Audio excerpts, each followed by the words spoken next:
Amen. Amen et Amen. On les applaudit, hein? Ils font tellement de bon travail. Merci. Merci, Micheline. Alléluia. Que de beaux chants puis, qui nous font réaliser tellement la grandeur, la splendeur de Dieu. Alléluia. Quel privilège qu'on a de le connaître. Amen. Alléluia. Quel privilège. La semaine passée, on a parlé du privilège de connaître la grâce de Dieu.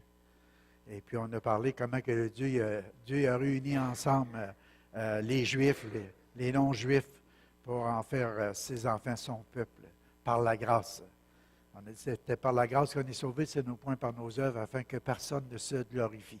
Donc, on ne peut pas se glorifier ce matin. On peut dire, moi, j'étais tellement gentil, j'étais tellement fin, j'étais tellement bon, que Dieu n'avait pas le choix de nous sauver.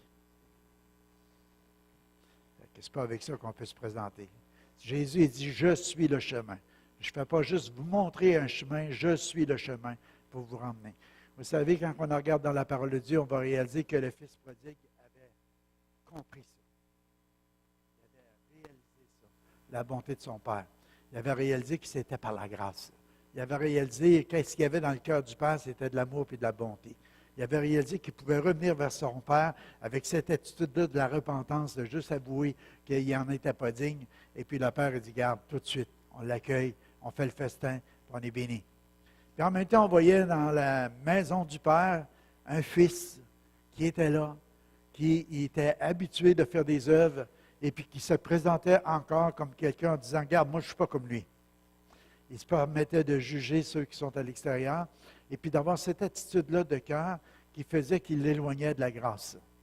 Parce qu'il avait accès à tout dans la maison du Père. Tout était pour lui. Mais il se privait de tout ça à cause de cet esprit-là des œuvres.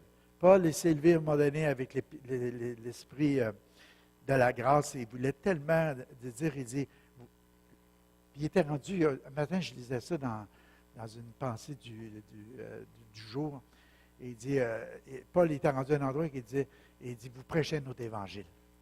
Quand vous ne prêchez pas celle de la grâce, vous prêchez un autre évangile.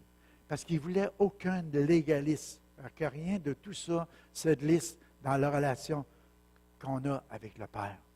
Jésus est le chemin. Il n'y en a pas d'autre.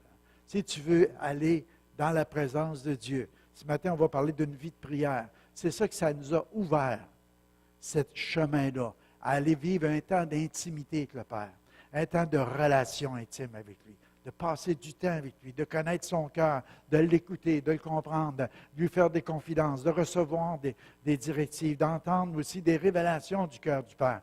C'était ça le but. Dieu, puis j'aimais ce matin ce qu'il disait dans cette pensée-là, je vous dis ça de mémoire, j'ai lu ça juste avant de partir, mais c'était la pensée de dire de juste se rappeler cette notion-là que le Père, il nous accueille comme le Fils prodigue qui est revenu à la maison, puis cet esprit de la grâce-là qui est là, et puis de garder ça dans son cœur, c'est l'élément le plus important, puis le côté du bouillon mortel du légalisme, c'est quand on commence de même, puis on peut revenir avec des attitudes de justification. Moi, je suis là dans la maison, puis je fais ça, ou je fais ça. Tu sais, de se souvenir qu'on peut avoir cette relation-là intime, de vivre cette communion-là intime avec le Père, et puis d'en être tellement choyé puis béni. De dire, dans la maison de mon Père, dans la maison de mon Père. Même si quand on s'éloigne, ou quelque chose comme ça, on sait qu'il y a de la provision. On sait que dans sa présence, il y a de la protection. On sait que dans sa présence, il y a de la bénédiction. C'est ça que le Père veut pour ses enfants. Et c'est la chose la plus importante ce matin, c'est de réaliser que ce n'est pas pour juste aller au ciel que Dieu nous a sauvés. Il ne veut pas péter une ballonne ce matin. Oui, il veut nous emmener au ciel, OK? Mais ce n'est pas le premier but.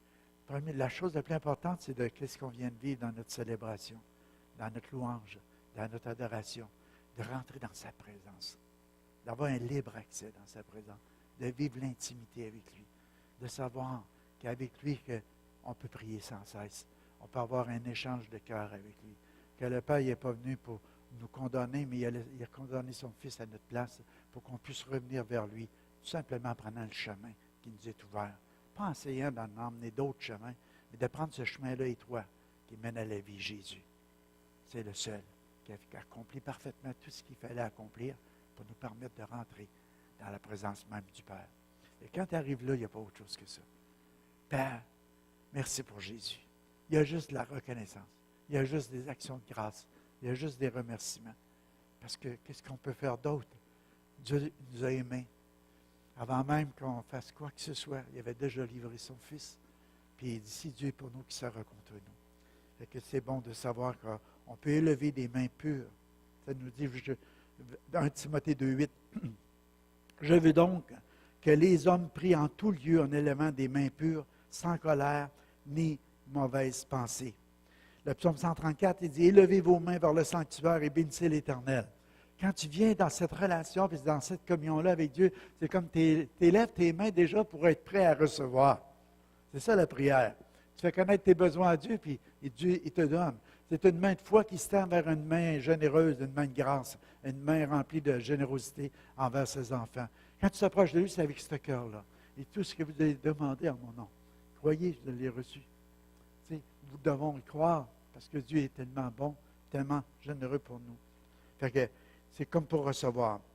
Fait que, alléluia. J'écrivais hier, parce qu'on a eu un 20e anniversaire de mariage, hier, c'était vraiment beau à voir. Des gens qui, après 20 ans de mariage, ils vivent une relation, ils ont mis une atmosphère du ciel dans leur maison, ils vivent la présence de Dieu, et puis ils renouvellent leur vœu pour un autre 20 ans, gloire à Dieu, puis un autre 50 ans, puis un autre jusqu'à temps que le Seigneur vienne les chercher. Je pense que c'est le même que c'est quand on met Jésus au centre de notre vie, puis au centre de notre famille, puis au centre de notre relation de couple. Fait que bien souvent, on dit dans le couple, la routine tue la passion. Vous avez déjà entendu ça? La routine peut tuer la passion. Mais moi, je pense qu'il peut y avoir de bonnes habitudes à prendre, puis des bonnes routines à prendre, comme celle de prier. Puis je ne pense pas que ça va tuer notre passion pour Dieu. De prendre du temps dans la présence de Dieu. D'être capable d'établir des temps. David nous en parle le matin et le soir. Ça, c'est on parle de l'Ancien Testament. Puis Jésus, lui, ou Paul, nous parle dans 1 Thessaloniciens, quand il nous dit « priez sans cesse ». D'avoir cette attitude-là, n'importe quand, je peux lever mes mains vers le Seigneur, on va dire « Seigneur, je veux te louer, je veux te bénir, je veux t'exalter, je veux te remercier, parce que j'ai des requêtes à te faire connaître. » Des mains pures parce qu'ils sont lavés dans le sang de Jésus. Parce que toutes nos fautes, nos manquements, tout ce qui peut nous condamner, ça a été complètement purifié par le Seigneur. Sans colère ni mauvaise pensée, sans jugement. Parce qu'on voit le Fils prodigue qui revient à la maison avec cette attitude-là, mais on voit le Fils qui est dans la maison que lui, il y a de la colère, puis il y a quelque chose qui est là, qui est des mauvaises pensées face à son frère, parce qu'il revient d'une manière différente. Ah, il a été dépensé l'héritage. Ah, il est parti avec des prostituées. Ah, il nous a abandonnés. Ah, il nous a rachetés. Ah, il n'a pas toujours été là. On peut en trouver des bonnes raisons, puis ça peut être vrai, tout ça.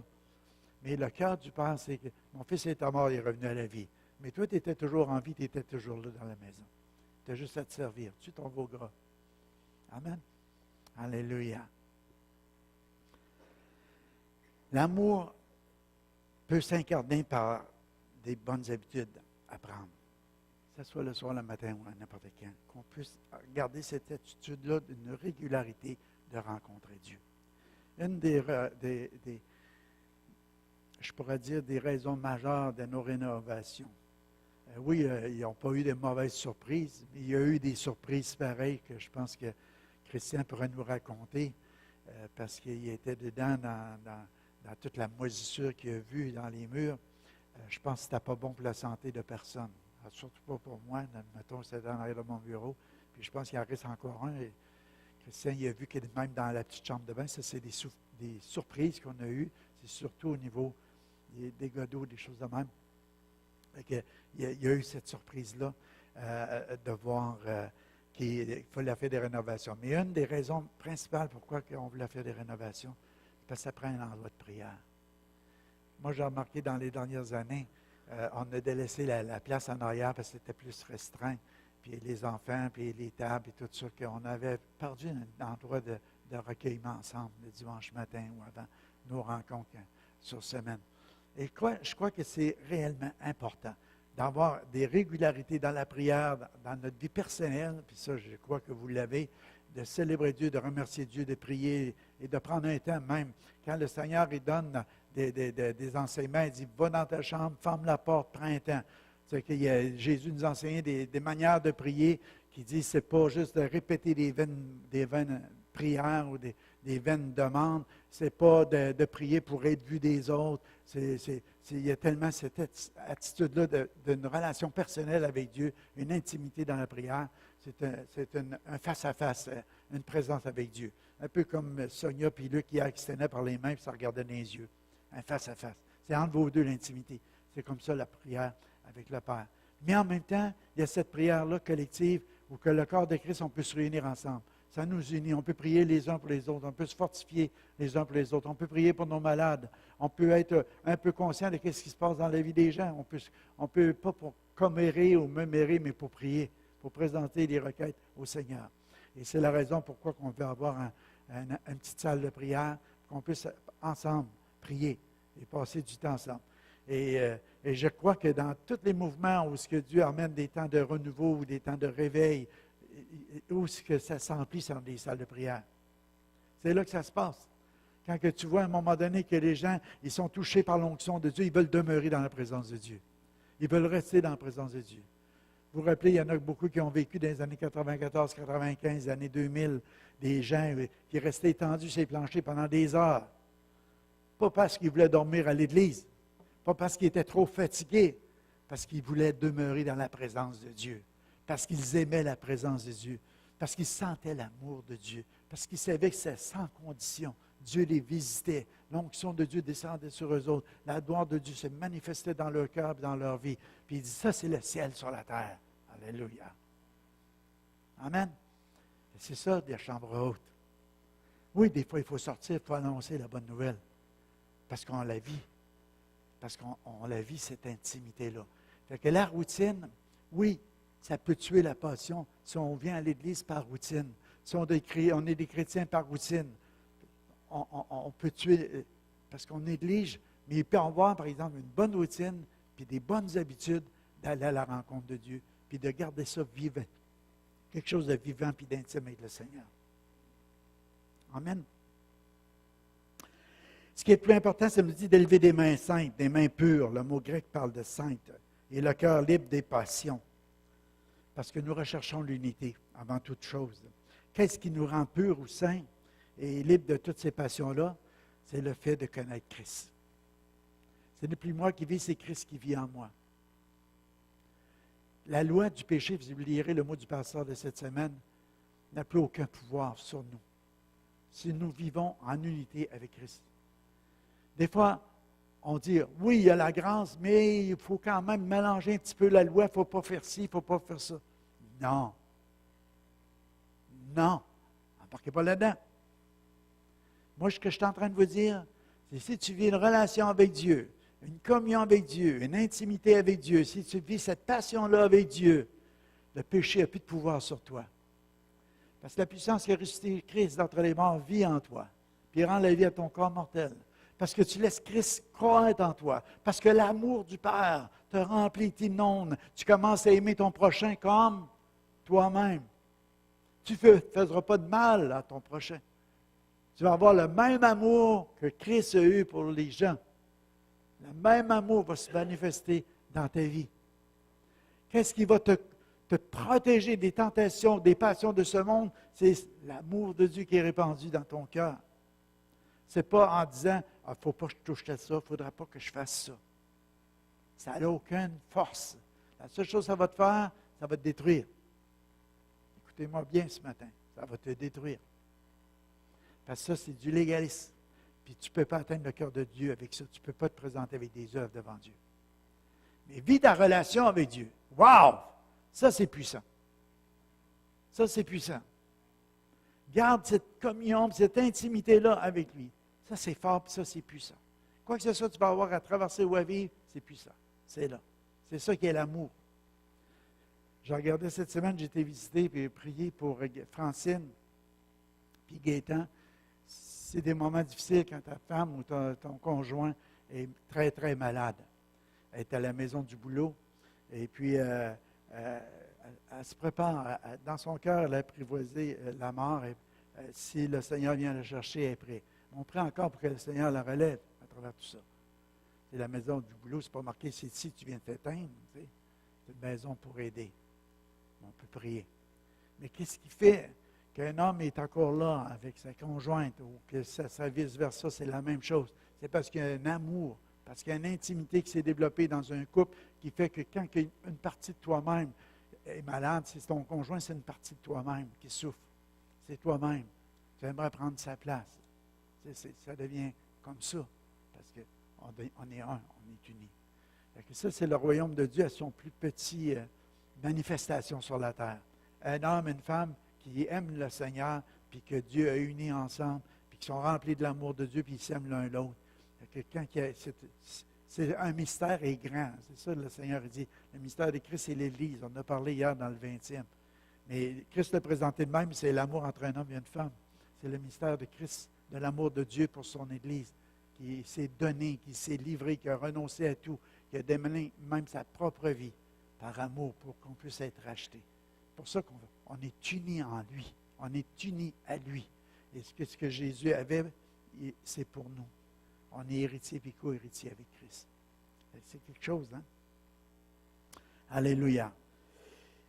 Nous recherchons l'unité. OK. Pas de mauvais sentiments, pas de division parmi nous. Pourquoi? Parce qu'on est tous sauvés par la grâce. Pour que nos prières soient reçues, entendues puis exaucées, elle doit être imprégnée de son amour quand elle est formée dans notre cœur. C'est pour ça que le Seigneur nous a enseigné dans Notre Père, pardonne-nous nos offenses comme nous pardonnons aussi à ceux qui nous ont offensés. Que rien ne fasse obstacle à nos prières, même dans un couple. On parlait hier d'un couple chrétien. Et Dieu est toujours là, puis la façon que l'homme va traiter sa femme, qu'il va aimer sa femme, c'est ça qui va lui permettre d'avoir des prières qui vont être entendues de Dieu ou pas. Parce que c'est l'amour qui doit prôner, c'est la grâce. Et c'est ça qui doit être là dans le couple chrétien aussi. Amen. Alléluia. Amen. Où est-ce qu'on est rendu avec tout ça? J'écrivais, nous pouvons lui parler tout naturellement comme un fils parle avec son père. Alléluia. Comment il y en a qui ont des fils? Georges, j'ai un fils, moi j'en ai un. Toi, tu de toi, béni de Dieu. On n'est pas jaloux, là, mais tu vas avoir de l'aide plus tard. Moi, j'ai des beaux fils, j'ai de l'aide. J'ai 5 belles filles. Alléluia. C'est quoi je dois dire avec ça? Ah oui. Faut que je fais attention de ne pas trop m'écarter, le moment présent, il part vite. Mais ce que je veux vous dire, c'est que moi et mon fils, que ce soit Mathieu, j'essaie d'y montrer tout ce que je savais, du mieux que j'ai pu. Mais on se parle, on échange, on se donne des conseils, on se fait des confidences. Il y a des belles choses qui se passent entre un père et un fils. La semaine prochaine, ça fait des pères. Hein? Puis les enfants, bien souvent, ils veulent honorer leur père aussi. Pourquoi? Puis je ne dis pas ça pour que vous honorez moi. Là. Ce que je veux dire, c'est le temps. On parle de la fête des pères, la fête des mères. Mais parce que tout à coup, on dit, ah, mon père, moi j'aimerais que mon père, c'est là. Ah, mon père, c'était le plus grand, le plus fort, le plus sage. C'était le mien. C'est juste pareil pour le tien. Mais la communion qu'il y avait, l'intimité qu'il y a, c'est qu'on peut voir que c'est ça qu'on peut vivre avec le Père Céleste. On a un libre accès par Jésus-Christ de rentrer dans la présence du Père puis de vivre une relation intime avec lui. Et cette prière-là, ça ne devient pas comme quelque chose, ben là, je n'ai pas prié un matin, il faudrait bien que je donne une demi-heure, puis là, ça devient comme, il faut que je prie. Tu comprends? C'est comme tu vas dire, il faut que j'aille parler avec mon Père, je suis obligé. Hey, c'est pas ça, là. C'est pas ça quand il dit prier sans cesse, c'est que l'état d'esprit vient qu'on a le même esprit que le Père, puis moi, je n'ai jamais dit à mon fils, là, il faut que tu m'appelles, mais ça soit juste le samedi soir, après la game de hockey. Tu comprends? Mettre des heures fixes, puis il faut que ça soit de même. Mais non, n'importe quand, tu es mon fils. Alléluia. Tu es mon fils. C'est ça que le Père veut qu'on comprenne ce matin. C'est cette liberté-là qu'on a de s'approcher du trône de la grâce. Cette liberté-là d'aller lui parler. Cette liberté-là d'ouvrir nos oreilles spirituelles puis de l'entendre nous parler. Parce qu'il veut se révéler, parce qu'il veut nous communiquer. Des fois, on voudrait comme entendre le Père comme on entend un homme, mais des fois, c'est différent. Dieu est esprit. C'est dans notre esprit qu'il veut se révéler. Puis, une bonne façon, si vous voulez entendre Dieu, prenez l'habitude aussi de lire sa parole. Prenez l'habitude de méditer la parole de Dieu. Puis, pas besoin des fois de lire un livre complet pour montrer que vous êtes plus religieux qu'un autre. Mais, regarde, l'Éternel défend-moi contre mes adversaires. Combat ceux qui me combattent. Mon gars, c'est riche, ça. Dieu vient de nous parler. Il va combattre mes adversaires. Il va se tenir pour moi. De quoi je vais m'inquiéter? Si tu es aussi l'oppression, si l'ennemi est là à tes portes, si elle m'a donné l'impôt après toi. Si tu ne l'as pas payé, c'est ton problème. Mais ce que je veux dire, Dieu va se tenir, il va te donner la sagesse, il va te dire le mot, il va te dire l'affaire qu'il faut que tu fasses, il va te sécuriser, il peut te donner un conseil pendant ton sommeil. Il y a maintes et maintes façons, Dieu, de te bénir, de te bénir. Il y a tellement de façons différentes de te bénir et de prendre soin. Pour ça, c'est comme un fils qui parle à son père. Amen. Alléluia. Fait que le Seigneur nous a enseigné le Notre Père pour qu'on puisse avoir une facilité, un exemple. Parce que les disciples ont dit au Seigneur, enseigne-nous comment prier. Toi, ça a l'air à marcher ton affaire. Dis-nous comment tu fais. Il dit, garde, je vais vous l'enseigner. Il dit, priez pas pour être vu des hommes. Dites pas des vaines redites, puis juste redire toujours les mêmes choses, le même ton, la même phrase, toujours de la même façon. Comme une litanie. Ma mère, elle aimait ça, faire des litanies. Vous avez jamais entendu ça, des litanies? Ça, c'était. Ma mère, elle avait 3 ou 4 sortes de façons de faire les prières du soir. C'était le grand chapelet. C'était des vaines redites aussi, mais je ne veux pas diminuer ou culpabiliser personne ce matin, ni offenser personne. Mais ce que je veux dire, c'est que mon modèle, ça devenait vraiment de la routine. Une routine qu'on ne pensait même plus qu'est-ce qu'on disait.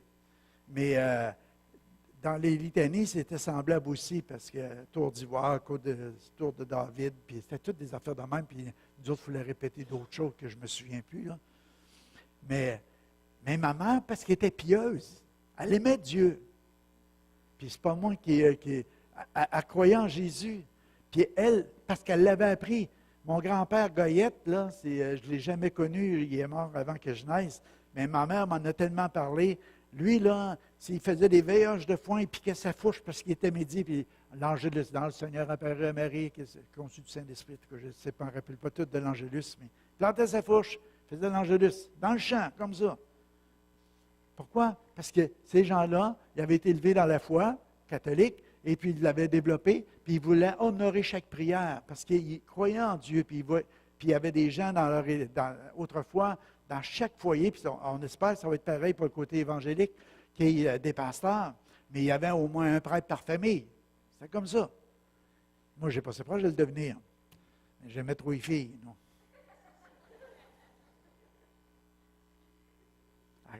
Mon oncle était après moi. Tu vas faire un prêtre, toi. Puis, écoute, j'avais un accordéon, puis je jouais toute la messe sur l'accordéon. Toutes les affaires, je pognais à l'oreille, je jouais à l'oreille. Puis on faisait ces affaires-là. Et puis, mais j'aimais Dieu. De la même façon que ça m'avait été imprégné. Je parlais à Dieu, mais c'était plutôt par habitude, bien souvent. Mais constamment. Mais un jour, j'ai rencontré vraiment Dieu. J'ai dit, si tu existes vraiment, Seigneur, ce n'est pas juste pour mes parents, qu'est-ce qu'ils aiment, mais toi, Seigneur, c'est toi que je veux. Et puis à partir de ce jour-là, ça a été différent. Puis c'est pour ça qu'aujourd'hui, je vous dis, on peut suivre ce que nos parents font, c'est le fun. Il y en a qui sont fait baptiser hier parce qu'ils doivent développer maintenant quelque chose de personnel. C'est à eux autres. C'est leur témoignage. On les baptise sur leur témoignage. Parce qu'ils ont développé à un moment donné une relation. Puis là, je veux m'identifier à Christ. Puis on veut emmener tous nos enfants là, dans nos foyers chrétiens. Mais c'est un choix personnel. Fait qu'à un moment donné, quand tu vis quelque chose comme ça qui est personnel, c'est que partout où tu peux être, tu sais que tu es en sécurité. Tu sais que Dieu est avec toi. Tu sais que tu vis une intimité avec lui. Fait que, gloire à Dieu pour cet libre accès que Dieu donne à tous les croyants. Puis on doit emmener tous les hommes là. Jésus, il voulait leur enseigner comment prier, puis il dit, voyez comment vous devez prier. Ce n'est pas par des vaines redites ou des choses de même, vous allez dire, notre Père. Ah! Notre Père. Oui, notre Père. Ce n'est pas un que le mien, c'est le tien. C'est le nôtre. On a le même papa. On est tous fait partie de la même famille. Il faut tous être nés de la même esprit, l'Esprit de Dieu. Et puis là, tout est différent. Il est où notre Père? Il est au ciel. C'est lui qui a créé le ciel, la terre, l'univers entier, toutes les choses que tu vois. C'est lui, le Créateur. C'est lui qui est notre Père. Wow! C'est pas n'importe qui. Tu peux-tu imaginer que tu étais orphelin toute ta vie, hein? Puis à un moment donné, quelqu'un dit, écoute, je vais te présenter ton Père, je le connais. Ah ouais, oh, oui, tu vas faire des tests d'ADN, tu vas être sûr de ton coup. C'est vraiment ton père. Puis ton père, là, wow, il est millionnaire, il est milliardaire. Wow! C'est mon père qui a bâti ça. Mon père, ça appartient à cette ville-là, cette île-là, ou je ne sais pas quoi, OK? On en met. Quelle surprise de savoir que tout à coup, tu n'es plus orphelin, mais en plus que ça, tu es héritier. Tu ne pries pas pour ton père meurt, mais tu es content de savoir que tu fais partie de la famille. Puis là, tu dis que ton règne vienne. Parce que tu réalises que le règne du Père, c'est l'amour, la paix, puis la joie.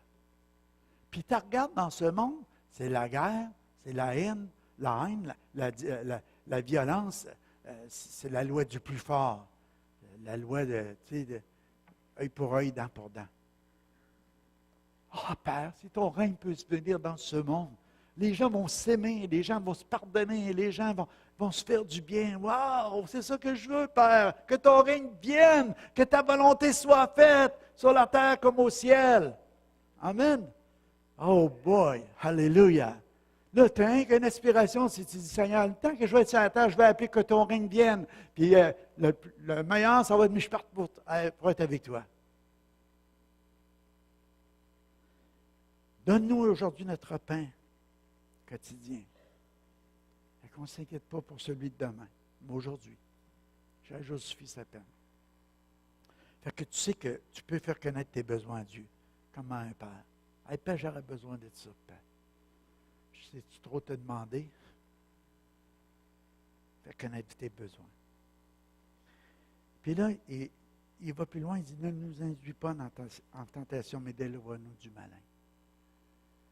Jésus voulait qu'ils prennent conscience qu'il y avait des combats. Il y a des choses qui sont là, il y a des tentations, il y a des séductions dans ce monde, il y a toutes choses qui viennent. Seigneur, garde-moi loin de tout ça. Éloigne-moi de tout ça. Vous savez, la chair a des désirs contraires à l'esprit. Puis constamment, on est sollicité pour satisfaire ces désirs-là. Mais c'est pour ça l'importance de garder notre intimité, notre relation, puis notre vie de prière avec Dieu intensément. Pour que ça n'aille pas d'emprise sur nous autres. Le péché ne dominera pas sur nous. Il ne nous contrôlera pas. Parce que le Père, en Jésus-Christ, nous a délivrés du malin en Jésus. Amen. Alléluia. Pour aller plus rapidement là-dessus, car c'est à toi qu'appartient dans tous les siècles le règne, la puissance et la gloire. Car c'est à toi. Tu sais, ça, c'est comme une prise de position. C'est comme de dire, vous voyez le diable, là, ce qu'il a fait, hein? Puis Jésus, il a vécu les tentations aussi, hein, quand il a dit, regarde, c'était le Fils de Dieu, puis je te donne tout ça, ou n'importe quoi. Mais Jésus, il dit, regarde, toute la gloire, le règne, la puissance, puis la gloire, c'est au siècle des siècles, ça appartient à Dieu. Le diable, il est vaincu. Alléluia. Pourquoi qu'on va jouer à ce table-là? Hein? On ne veut rien savoir de quelqu'un qui est vaincu d'avance. On veut jouer d'une équipe gagnante. Avec les Capitoles. Ah non. Puis là, il dit, si vous pardonnez aux offenses, ça, c'est une clé. C'est un cadeau que Dieu a donné quand tu veux être entendu de la part du Père. Assure-toi dans ton cœur. Pardonner les offenses. Est-ce que quelqu'un peut vivre sur la terre aujourd'hui et de dire qu'il n'y aura jamais une offense? Est-ce que quelqu'un t'a offensé cette semaine? Des fois, ça se passe premièrement dans la maison. Dans la maison, c'est que tu vis. C'est ceux qui sont les plus proches qui peuvent nous offenser.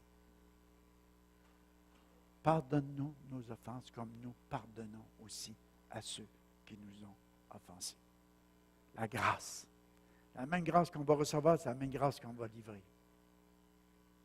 Qu'on va manifester.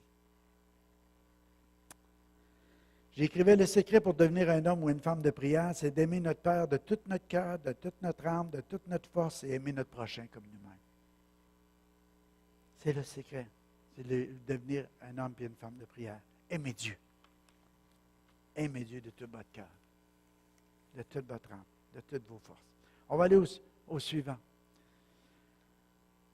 Mon âme sera rassasiée.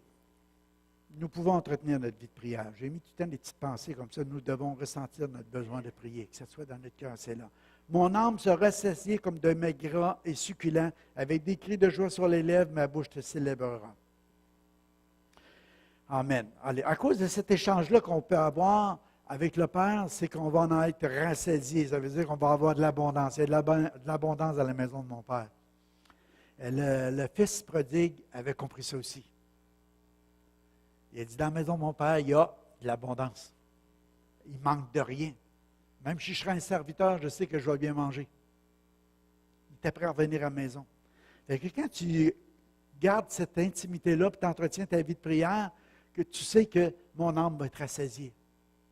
Pas juste mon corps, là, on parle de mon âme, mes pensées. Ça va être rassasié. De qui est Dieu, de la grandeur de Dieu, de la puissance de Dieu, du règne de Dieu. Toute mon âme va être imprégnée de tout ça. C'est ça que je vais être rassasié. Puis là, ça va me mettre de la joie dans mon cœur. J'en vais le goût de célébrer. Ouf! Alléluia! Alléluia! Quel privilège qu'on a de le connaître. J'écrivais, nous pouvons lui faire entendre notre voix même avant de nous lever, avant de boire, avant de manger, avant de travailler, avant de nous coucher pour dormir même le soir. Nous pouvons avoir et développer cette attitude de prier sans cesse dans notre cœur. C'est dans 1 Thessaloniciens 5,17, prier sans cesse. C'est que cette attitude-là est toujours là. Tu te couches le soir, puis même avant de t'endormir, paix, tu sais, pas compliqué. Tu commences à penser aux événements de la journée. Merci Seigneur pour ça, merci Père pour ça. Je ne sais pas comment que le Père, comment il apprécie ce temps-là. Parce qu'il va à un moment donné, il va les faire de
son enfant qui est en train de ces besoins-là. Commencez-vous à ressentir le besoin de prier? À la minute que tu commences à penser à tout ça, qu'est-ce qui se passe autour de toi? Tu ressens le besoin de parler à Dieu, à courir dans les bras du Père, et à lui faire connaître. David est un amoureux du Père. Il était dans le désert, puis il fuyait devant Saül ou Absalom, il l'a vécu maintes reprises. Il désirait voir la puissance de Dieu intervenir dans cette situation. Regardez ce qu'il dit au début de sa prière. « Ô Dieu, tu es mon Dieu, je te cherche, mon âme a soif de toi, mon corps souffre après toi, dans une terre aride, desséchée et sans eau. » Il démontrait toute cette soif qu'il avait de cette relation-là avec le Père. Il regardait autour de lui, il était dans le désert. Je suis dans une terre aride et sans eau, mais le Père, si comme ça, je me sens dans mon cœur. Je veux te parler, je veux t'entendre, je veux te contempler, je veux que tu me touches, je veux être conscient de ta présence dans ma vie. Il démontrait toute cette soif-là devant Dieu, devant l'insécurité, devant la pression que le monde faisait sur lui. Mais lui, il était là et il disait, Père, j'ai soif de toi. Je suis dans une terre aride, desséchée et sans eau. Je veux te contempler dans ton sanctuaire. Je veux te voir, je veux t'atteindre, je veux te toucher. Je veux que tu interviennes dans ma vie. Amen. Est-ce que vous avez déjà fait des prières comme ça? Ça, c'est du cœur à cœur avec Dieu. Ça ne veut pas dire de répéter la même prière que David, c'était la sienne. Toi, ça peut être, je ne sais pas, Seigneur, je ne sais pas, moi, dans ta maison, peut-être tes taux sont brûlés, puis je ne sais pas, il y a d'autres choses qui se passer. Mais tu vas faire connaître ta propre prière à Dieu avec ton cœur, un cœur à cœur. il continue en disant, je te bénirai toute ma vie. J'élèverai mes mains en ton nom. Tu sais, il est rendu à un endroit, il dit, quoi que ce soit qui va arriver, Père, parce que je te connais, parce que j'ai une relation avec toi, même si je suis dans une terre aride desséchée sans eau, même si je suis poursuivi par le roi, même s'il veut m'enlever la vie, quoi que ce soit, Seigneur, moi j'ai pris la décision, je vais te bénir toute ma vie. Le restant de ma vie, si je meurs aujourd'hui parce que les autres vont m'atteindre, bien, je te bénis encore, Seigneur. Je te bénis toute ma vie. J'élèverai mes mains en ton nom. Je vais te célébrer, Seigneur. Il savait en qui il avait cru. Il savait qu'il était sur le bon bord. Il savait que même si quelqu'un pouvait y enlever la vie présente, rien ne séparait de l'amour de Dieu. Absolument rien. Il connaissait son Dieu. Son intention, c'est de bénir Dieu. Puis, tout le reste de sa vie, il s'engage à vouloir le faire. Qu'est-ce qu'il faisait, David? Il méditait pendant les veilles de la nuit. Tu sais, matin au soir, mais des fois pendant les veilles de la nuit. À l'époque, c'était différent. Il n'y avait pas de télévision. Il n'y avait pas d'Internet. Des fois, on médite ça jusqu'à temps qu'on va aller se coucher. Hein? Puis quand on se couche, on est brûlé. On dort.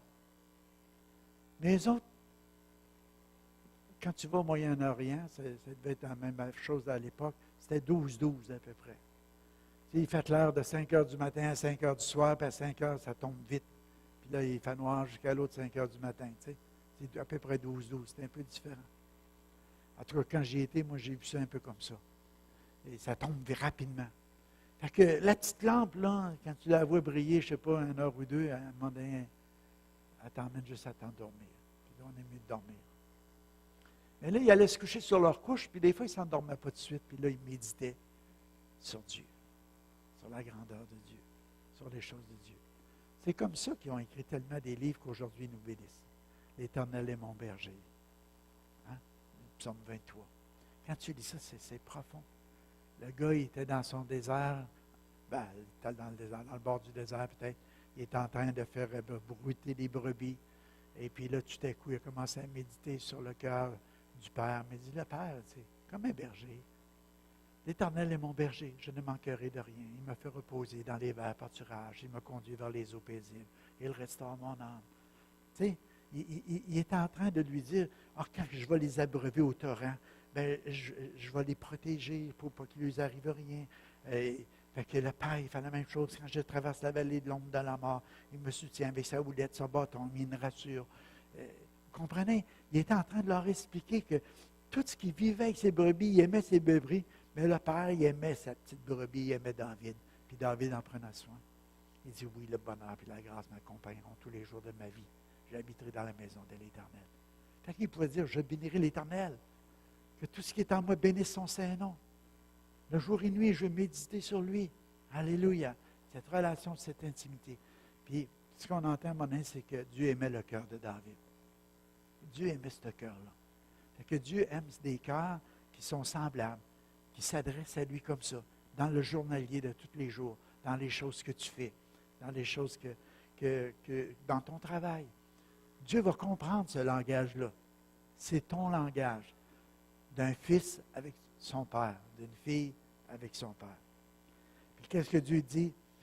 Il dit, mon âme sera rassasiée comme de mets gras et succulents, et avec des cris de joie sur les lèvres, ma bouche te célébrera. Tu sais, imagine, tu es couché avec ton conjoint,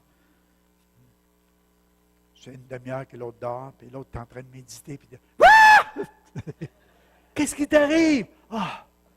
Excuse-moi. Mais je suis tellement béni, j'ai été rassasié de la part de Dieu.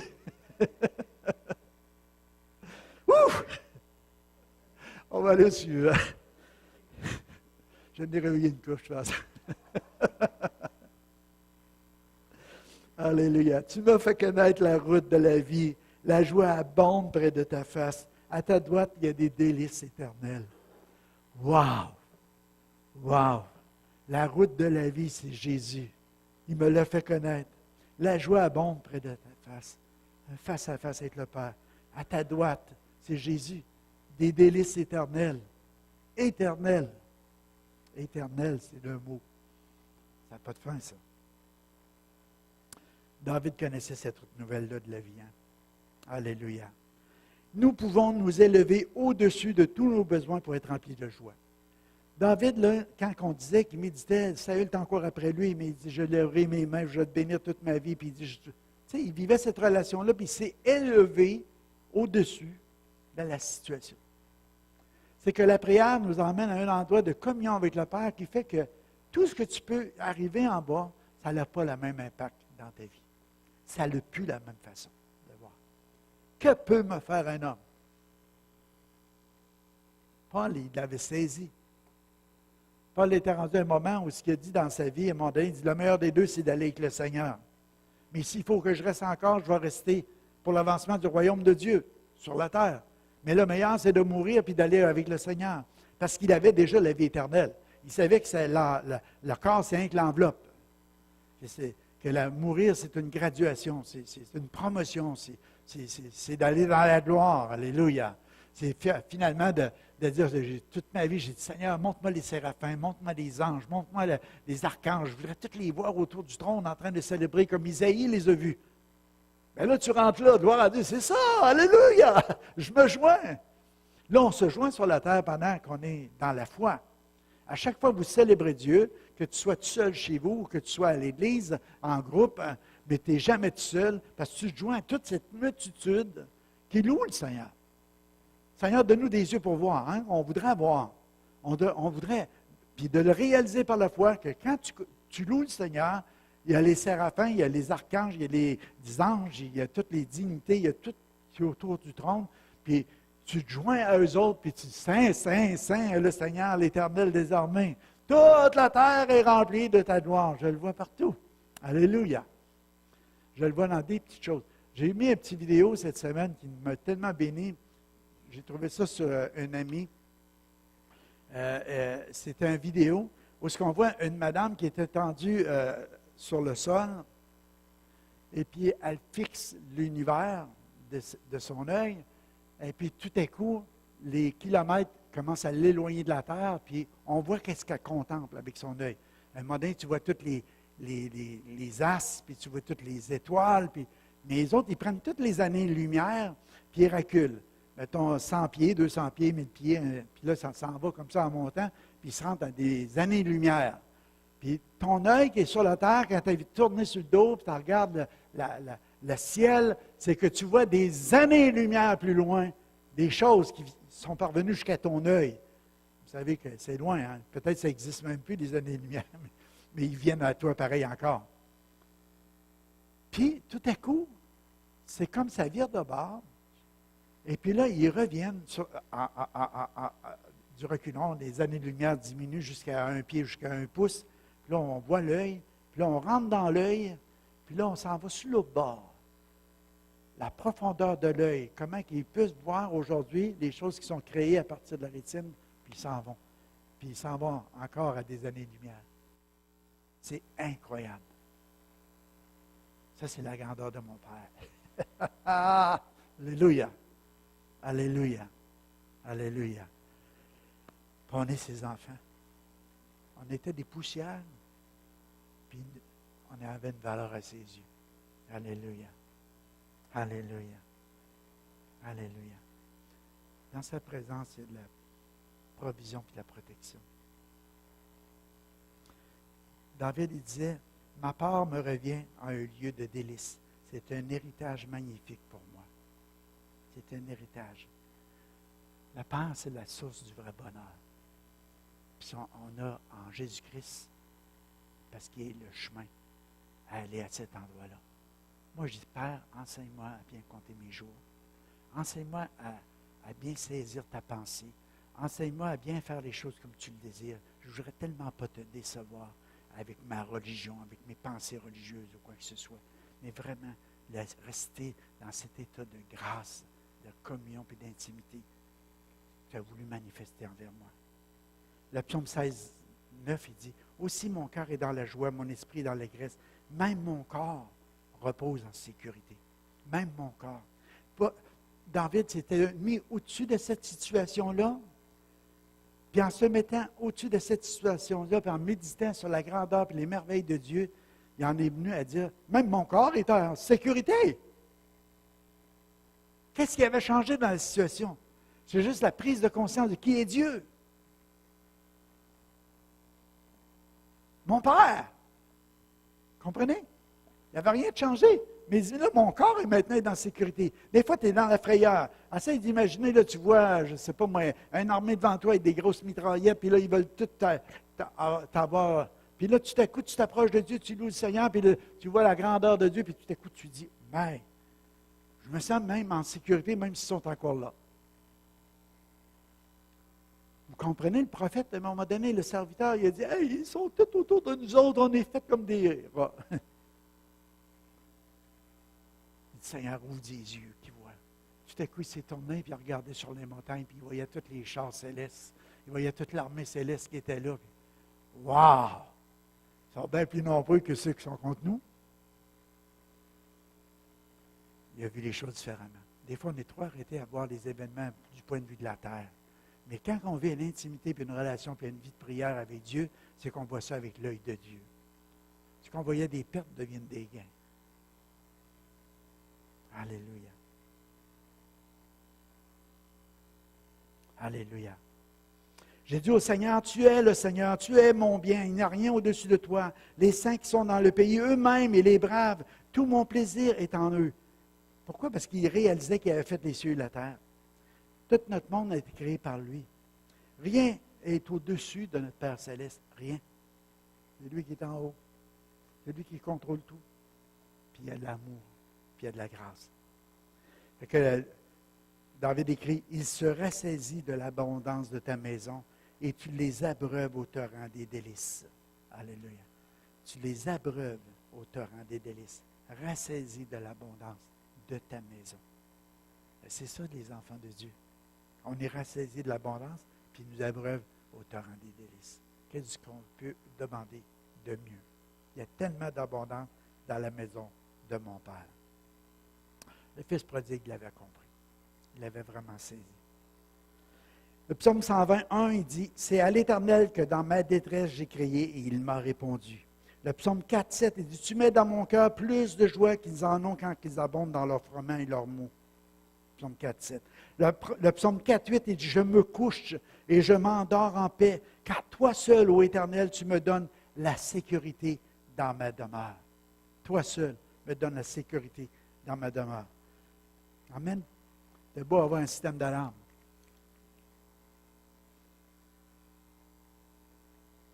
On va aller à la suivante. « Je lève mes yeux vers la montagne d'où me viendra le secours. Le secours me vient de l'Éternel qui a fait les cieux et la terre. »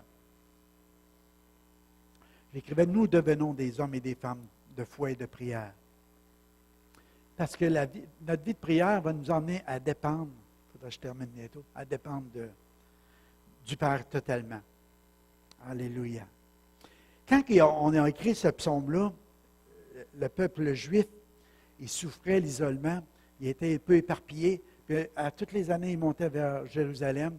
Puis vous retrouvez ça dans le psaume, je pense que c'est 120, 121, les deux psaumes, ou 121, 122, je pense. Puis il montait vers Jérusalem, puis il regardait de loin, puis tout à coup, à un moment donné, il pouvait voir le sanctuaire, l'endroit où il y avait un rendez-vous ou une rencontre avec Dieu. Dans l'Ancien Testament, c'était l'endroit où Salomon avait bâti le temple, c'était l'endroit de rencontre. Puis les autres, quand ils montaient, puis ils s'en allaient, mon cœur est dans la joie quand on me dit, allons à la maison de l'Éternel. Il était heureux d'aller là parce qu'il savait que Dieu se manifestait là, le Dieu qui les avait fait sortir d'Égypte. Il y avait toutes les choses en mémoire, puis il y avait une joie qui était là. Mais il y avait le danger du voyage en montant vers là. Parce qu'il y avait des brigands, il y avait toutes sortes de monde. Puis c'est là qu'il disait, je lève mes yeux vers la montagne d'où me viendra le secours. Parce qu'il regardait la maison de Dieu. Nous autres, les enfants de Dieu, on sait qu'en Jésus-Christ, on regarde vers le Père. On a ce chemin-là. Puis quoi que ce soit qu'on vit sur la terre, c'est lui qui a fait les cieux et la terre. On peut se sentir en sécurité avec lui.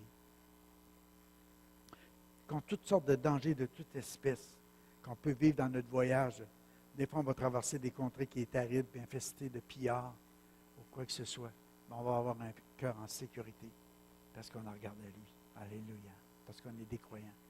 Présentement, mes amis, on vit dans un monde insécure. Autant qu'on peut dire paix et sûreté.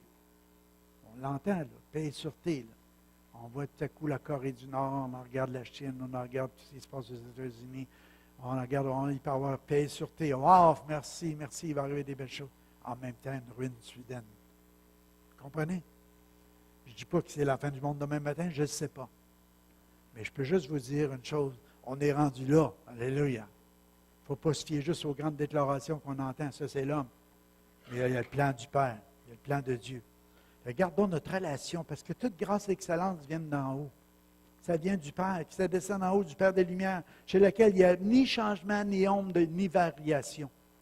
Ça ne change pas avec Dieu. Dieu ne changera pas en cours de chemin la manière de faire. Il ne changera pas que la seule voie pour aller le rencontrer, c'est Jésus.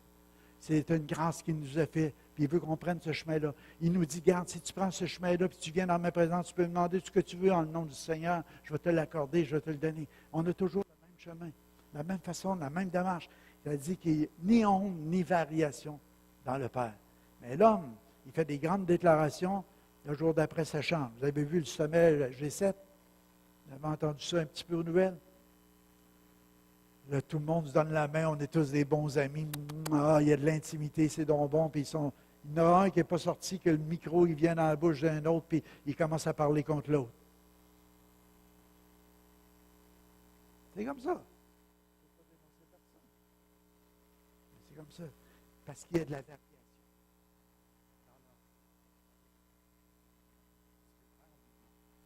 Son règne est éternel.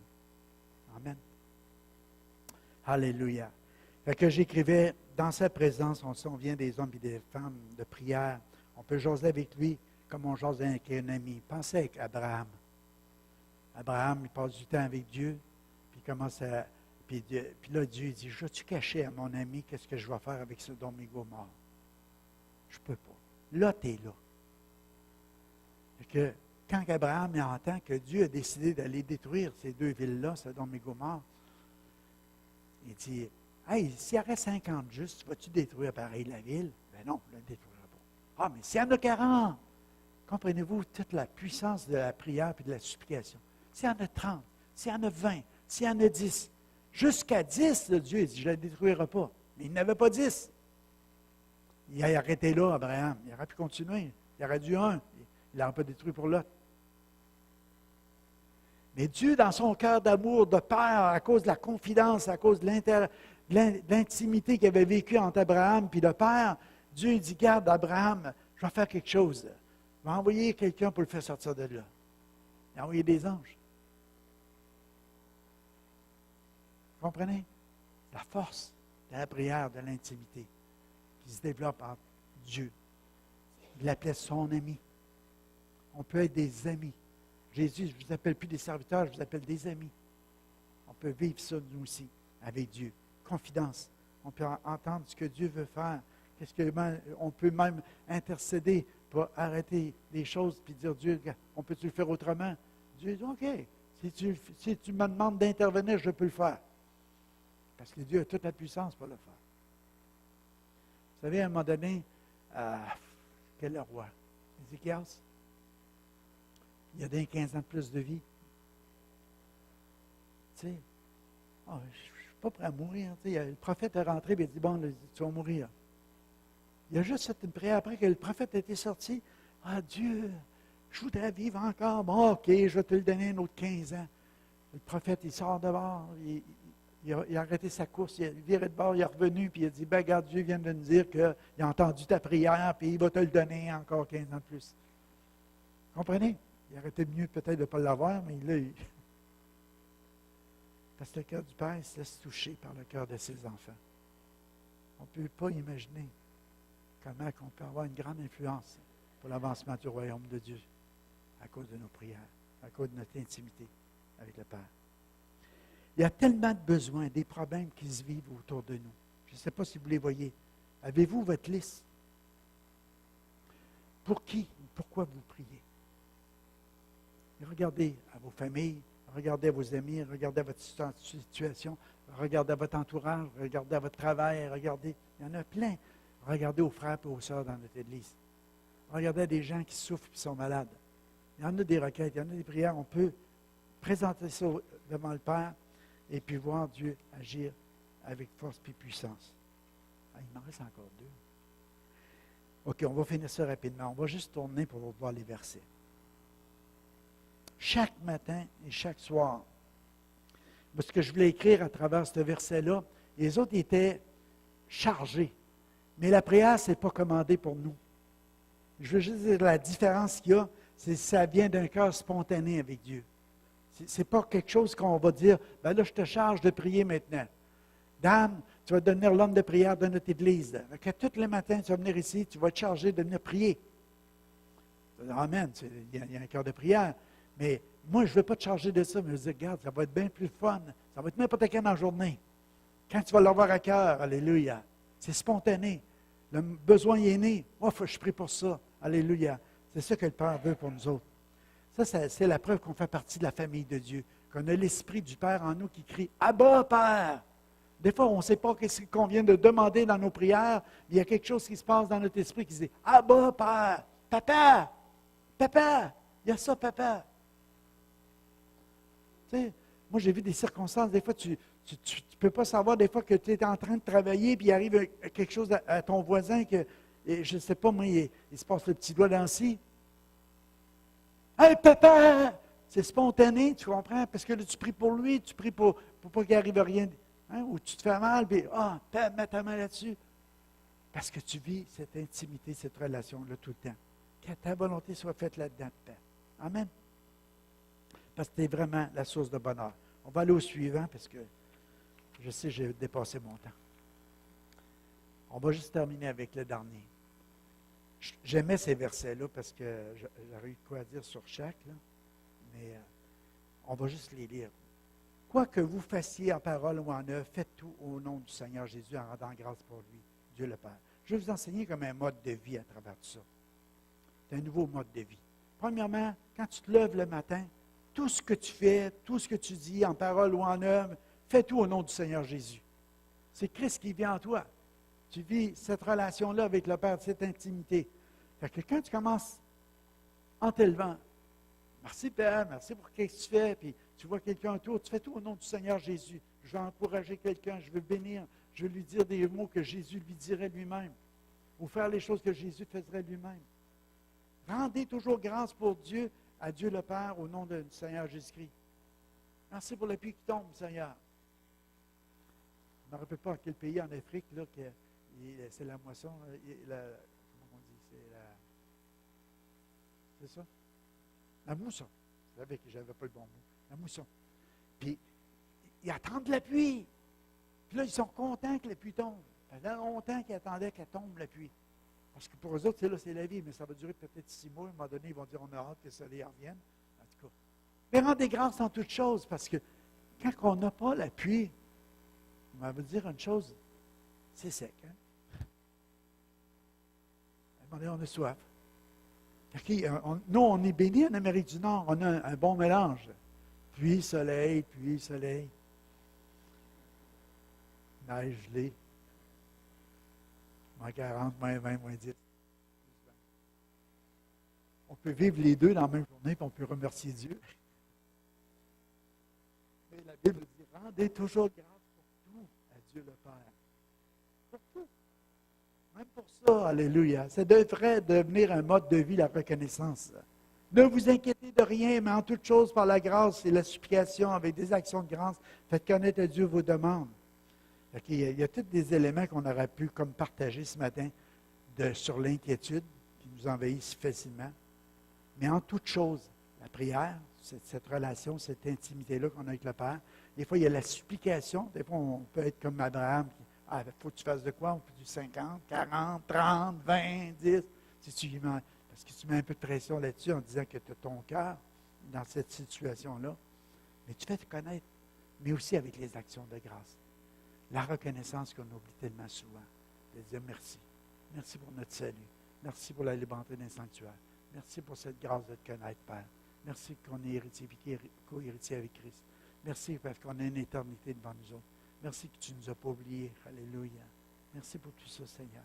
Développer cette attitude de reconnaissance pour tout à notre Papa Céleste. On peut vivre ce nouveau mode de vie de ne pas être heureux. 1 Thessaloniciens 5, 18 nous dit, « En toutes circonstances, rendez grâce, car telle est à votre égard la volonté de Dieu en Christ Jésus. » C'est la volonté du Père pour nos vies. Je n'irai pas plus loin avec ça. Je pense qu'on a touché. J'espère que je vous ai donné le goût de courir dans la présence de Dieu. Dan, tu veux-tu venir pour le piano? Alléluia. J'aimerais ça, en terminant, juste qu'on peut faire quelque chose. On peut parler à paix.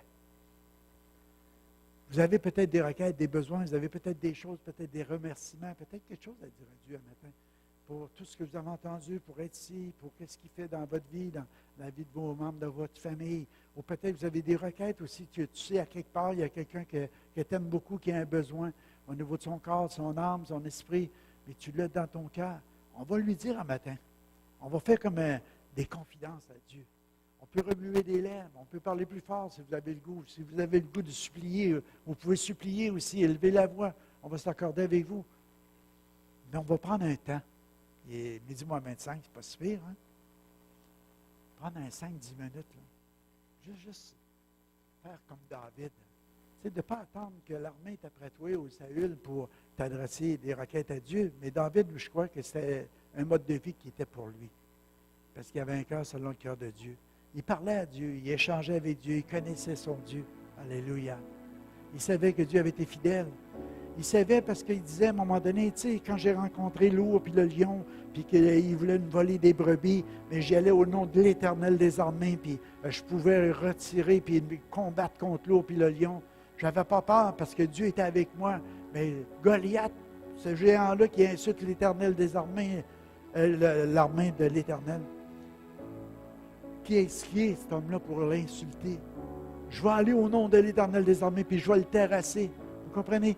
Cette communion, cette confidence, cette intimité-là nous apporte à un moment donné à ne pas avoir les yeux fixés sur les événements, sur les hommes ou sur les choses de la terre, mais plutôt de regarder que notre Dieu nous aime, puis que notre Dieu peut intervenir pour nous, puis Dieu va nous donner la force, le courage, l'audace, la puissance d'affronter nos géants, puis d'arriver à bonne destination.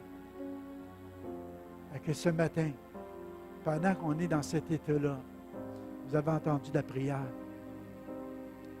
Que ton cœur se tourne vers Papa. Tu connais le chemin. Il y a juste Jésus, il n'y en a pas d'autre. Pour ceux qui nous écoutent par Internet, prends ce chemin-là. Fais juste, comme le fils prodigue, reconnaître son état. Puis dire, dans la maison de mon Père, je ne suis pas digne, mais dans la maison de mon Père, je vais revenir. Ce matin, prends juste cette décision de venir, de dire, je ne suis pas digne, mais Père, je veux revenir vers toi.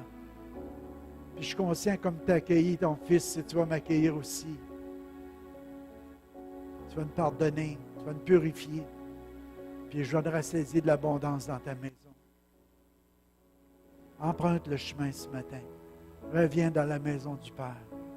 À cet endroit où il y a tellement d'abondance. À cet endroit où tu vas être rassasié. Ce matin, pour tous ceux qui sont ici, puis tous ceux qui ont des requêtes, remue des lèvres, fais comme Anne, qui voulait avoir un fils. Dieu l'a exaucé parce qu'elle s'adressait à son Dieu de tout son cœur, de toute son âme, de toutes ses forces, de toute sa pensée. Je te dis ce matin, c'est pour toi aussi. Approche-toi. Approchez-vous de lui, il s'approchera de vous. Approchez-vous de lui. Ne limite pas Dieu ce matin.